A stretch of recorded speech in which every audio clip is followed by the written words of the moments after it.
Published 11:59 EDT, 3 October 2017. Updated 14:07 EDT, 3 October 2017. A Foreign Office minister tonight branded the Brexit vote a tantrum by voters and claimed government's job was to stop it being a disaster.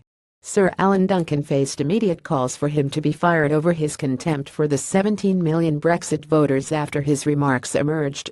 Boris Johnson's deputy made the incendiary claims today while on a visit to the United States.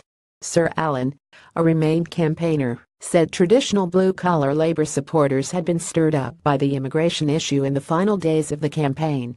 Sir Alan Duncan file image from July tonight branded the Brexit vote a tantrum by voters and claimed government's job was to stop it being a disaster. He claimed said some of the anger directed towards immigrants had been slightly artificial as people in the UK did not want the jobs they were taking. The manner in which the campaign was fought stirred up a lot of sentiment amongst people who are not habitual voters, particularly on the issue of immigration, he said during a question-and-answer session at the Chicago Council on Global Affairs. You could feel blue-collar, urban, traditional Labour opinion going viral for Leave. They were stirred up by an image of immigration which made them angry and made them throw a bit of a tantrum. Sir Alan said it was one of the paradoxes of the campaign that Boston and Lincolnshire had voted so heavily for Leave when the local agricultural sector was dependent on migrant workers from Poland. Lincolnshire folk, if you like, said, "Oh, they are coming to pinch our jobs."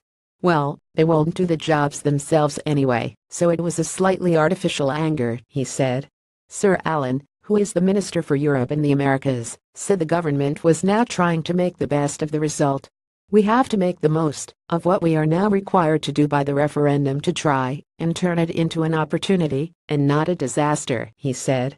Sir Alan, deputy to Boris Johnson pictured in Manchester today at the Foreign Office, faced immediate calls for him to be fired over his contempt for the 17 million Brexit voters. Was also highly critical of the way the Remain campaign led by David Cameron and George Osborne had been fought, which, he said, contributed to the outcome. The Remain campaign was badly conducted, in that the then government under David Cameron and George Osborne very much hogged the campaign limelight, and it didn't look as though the Remain argument put a vision of optimism, he said. Nor did it appear a cross-party endeavor. That made elements of voting opinion treated as a verdict on the government of the day, which invariably creates anti-feelings, and that converted into votes. That, I think, explains part of the chemistry that led to the result.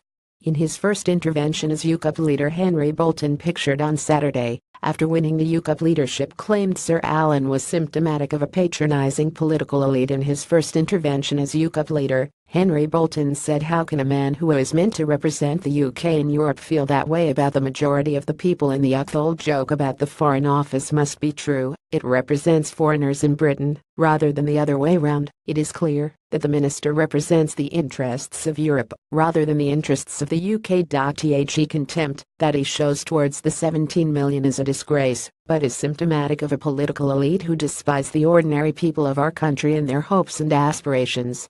The Prime Minister cannot just sit back and allow this.